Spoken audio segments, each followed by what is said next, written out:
Bonjour à tous. D'abord, je me présente.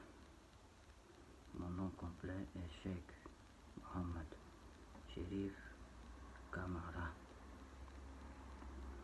fils de Mustafa Kamara et de Kadiatou Kamara, petit-fils de Ibrahim Kamara, mon grand-père, le sage.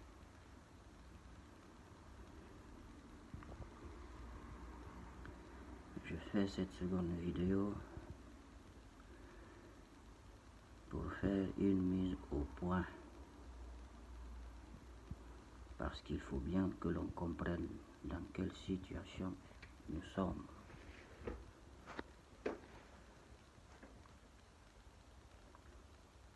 Au cours de cette mise au point, donc, j'aurai à vous parler de mes observations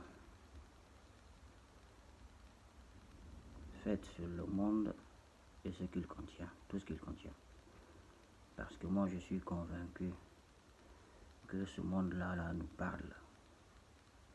Cette nature nous parle. L'humain de par sa constitution, l'humain dans son aspect physique et surtout spirituel. Les animaux dans leur aspect physique et aussi spirituel, parce qu'ils ont aussi un esprit. Tout a un esprit dans ce monde.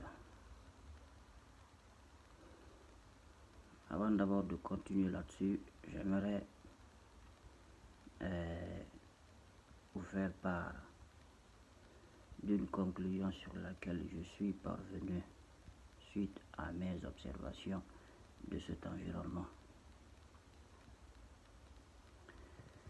Et donc aujourd'hui, je suis plus que sûr à 100% ou à 200% que les réalités que vous savez, que nous savons sur notre monde, eh bien, telles ne sont pas le cas. Non, on ne vit pas sur un ballon qui file à des années-lumière dans un espace, je ne sais comment. Non, c'est pas ça, c'est faux. Nous vivons sur une terre ferme. Nous vivons sur une terre ferme qui tourne sur elle-même, avec ses astres qui tournent autour d'elle. Elle tourne sur elle-même, un coup à gauche, un coup à droite. Et les astres aussi font pareil. Ils tournent sur elle. Ils ont, eux, par contre, un orbite qui leur est assigné. Et ils ne bougent pas. Ils ont 2 orbites chacun. Le soleil en a 2. La lune aussi en a 2.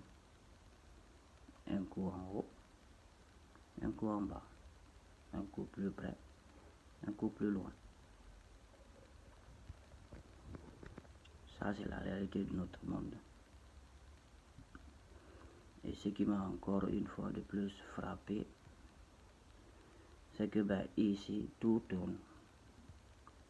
La terre tourne, le soleil tourne, la lune tourne, l'heure tourne, l'alternance des jours et des nuits, des saisons. Tout tourne, tout recommence. Tout recommence. Nous sommes dans un perpétuel recommencement. Moi, aujourd'hui, je suis convaincu de l'existence de la réincarnation, parce que nous sommes dedans. Oui, nous sommes dans une boucle subie à un processus de réincarnation. Vous et moi, nous ne sommes pas à notre premier passage ici sur Terre. Non, aujourd'hui, j'en ai la preuve formelle. Nous ne sommes pas à notre premier passage ici.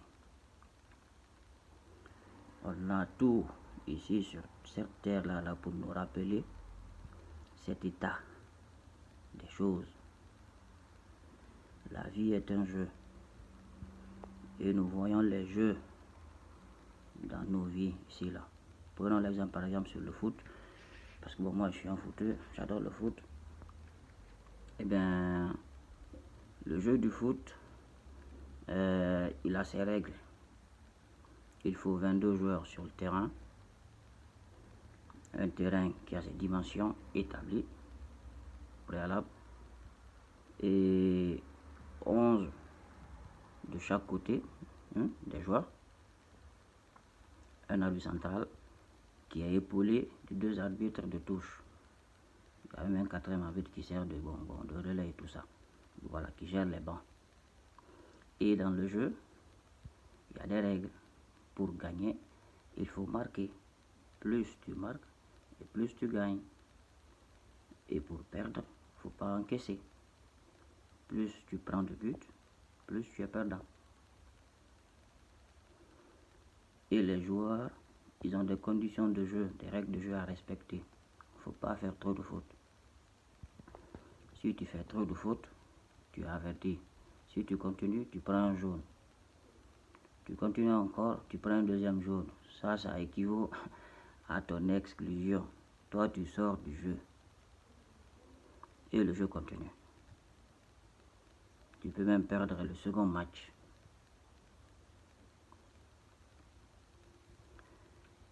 Et c'est ce que nous vivons. Nous ne sommes pas à notre premier passage ici, là.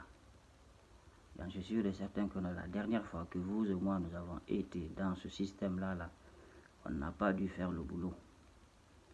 Nous avons été recalés.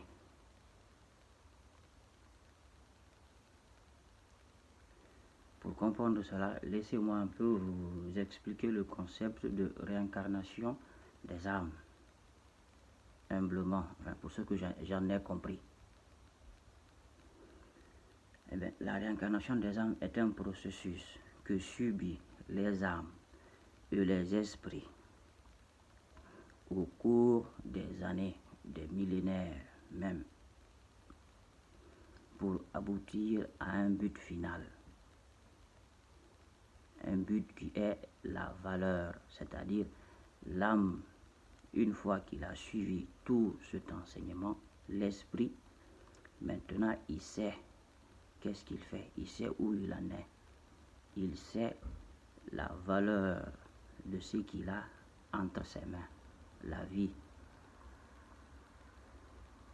Et c'est notre cas maintenant. Nos âmes et nos esprits veulent se poser. Ils veulent maintenant s'établir parce qu'ils veulent vivre. En fait, vous et moi, nous voulons vivre. Toute la population, l'humain veut vivre. Il veut bien vivre, c'est tout ce que nous voulons. Même si en ce moment, nous nous y prenons mal, il faut le dire.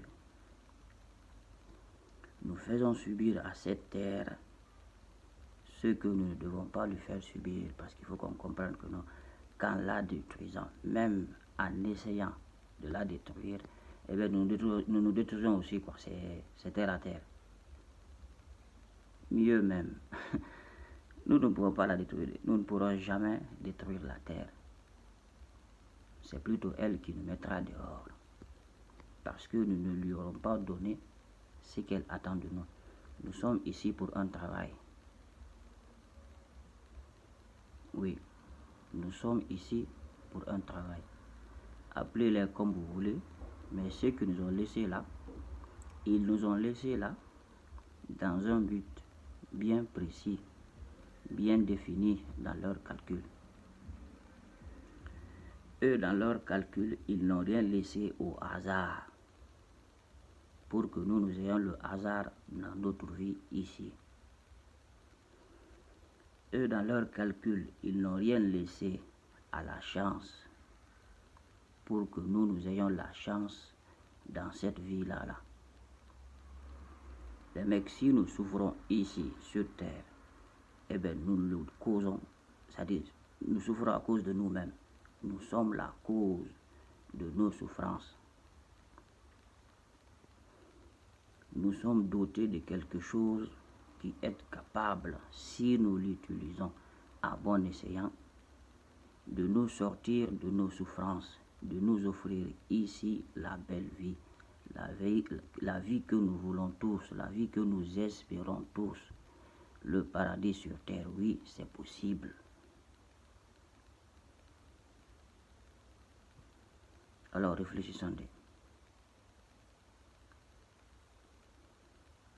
L'humain est doté de l'intelligence. Il est doté du pouvoir de comprendre. Il est doté du pouvoir d'étudier, de savoir comment les choses sont faites, puis de les transformer à son tour. L'humain crée.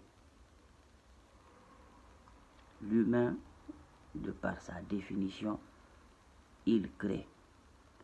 Instinctivement, nous imitons nos créateurs. Parce que nous sommes fils de créateurs, nos divins, nos ancêtres, nos dieux, appelez-les comme vous voulez, mais nous les imitons. Nous sommes faits exactement à leur image. Ils nous ont dotés de quelque chose, ce qu'ils n'ont pas donné aux autres, parce que nous ne sommes pas ici à nous seulement.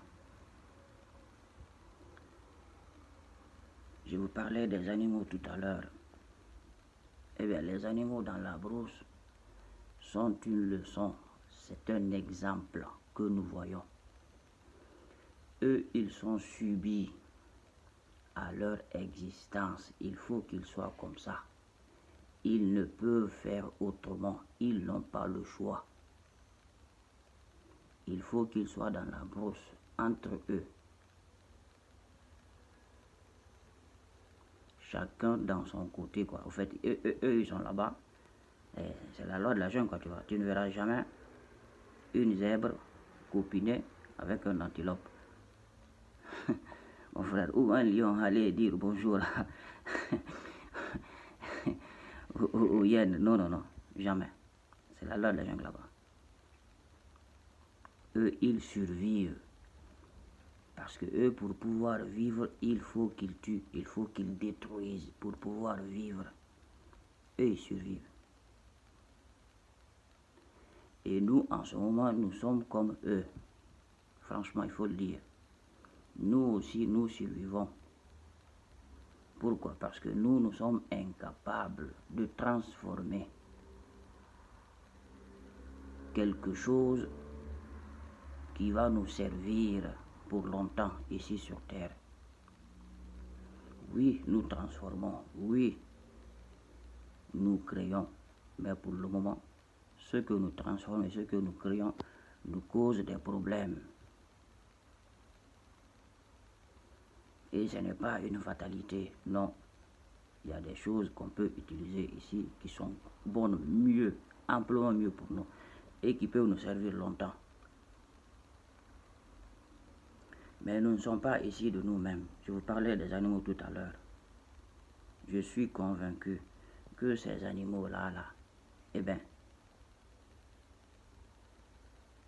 c'est peut-être, encore une fois je le dis, peut-être, en tout cas c'est une logique que je vois. Ils ont été des humains. Eux, ils sont là-bas pour purger une peine. Pourquoi? Parce qu'ils n'ont pas pu servir en tant qu'être humain.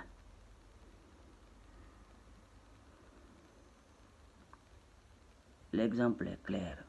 Son enseignement pour moi est clair, mon frère. Si nous ne pouvons pas servir cette terre-là en tant qu'être humain, doté du pouvoir de la servir comme il faut, là, les animaux. L'exemple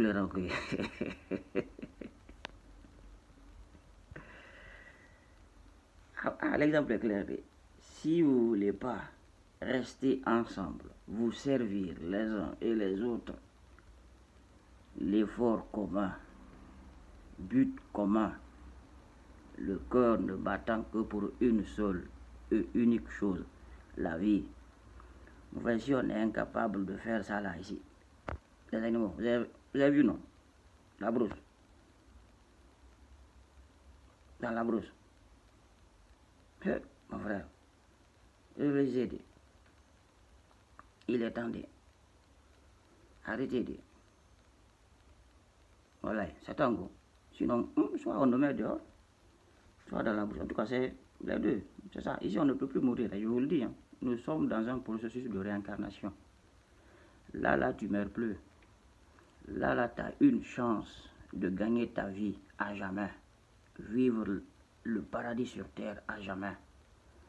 Je suis convaincu que c'est l'expérience qu'ont eu à vivre nos ancêtres, nos divins, nos créateurs. Et c'est ce qu'ils veulent nous faire découvrir aussi.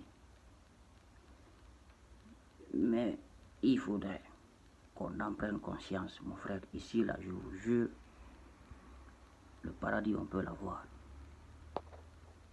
Parce que l'enfer, déjà, nous sommes à 2 pas. Nous sommes à 2 pas. Si on continue comme ça, là, c'est sûr et certain que l'enfer, on va le voir sur terre, ici, là. Bah, regardez. Alors, pourquoi ne pas se dire, pourquoi ne pas être capable de se convaincre que Wallah, le paradis aussi, on peut. Wallah, on peut avoir le paradis ici, si on le veut. Tous ensemble. Tous ensemble, parce que c'est la cause de notre désunion qui fait tout ce bordel-là. Là. Tous ensemble. Mon frère, sinon, Wallah, on est perdu, on est foutu. Pas de nulle part. Faites passer ce message, s'il vous plaît, à un beaucoup plus grand nombre. Ouais, les enjeux sont de taille, franchement. Les feux de brousse, les glissements de terrain, les pluies diluviennes qui commencent à s'abattre sur terre là en ce moment ne s'arrêteront pas. Ça ne fera que s'amplifier. Il faut faire quelque chose maintenant. Voilà, alors faites passer ça. C'est important de... S'il vous plaît. Merci beaucoup.